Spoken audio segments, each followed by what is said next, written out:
بسم اللہ الرحمن الرحیم۔ فرمان مصطفیٰ صلی اللہ علیہ وسلم، روزہ دار کا سونا عبادت اور اس کی خاموشی تسبیح کرنا اور اس کی دعا قبول اور اس کا عمل مقبول ہوتا ہے۔ لا حول ولا قوة الا باللہ العلی العظیم۔ جو شخص بعد نماز فجر 100 مرتبہ یہ پڑھے گا تو اللہ جل شانہ اس کے رزق میں ترقی عطا فرمائیں گے۔ اللہ پاک کے فضل سے رزق ایسے آئے گا جیسے آسمان سے بارش برستی ہے۔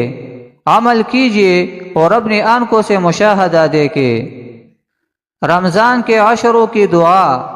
پہلا عشر رحمت میں یہ دعا پڑھے، رب اغفر وارحم وانت خیر الراحمین۔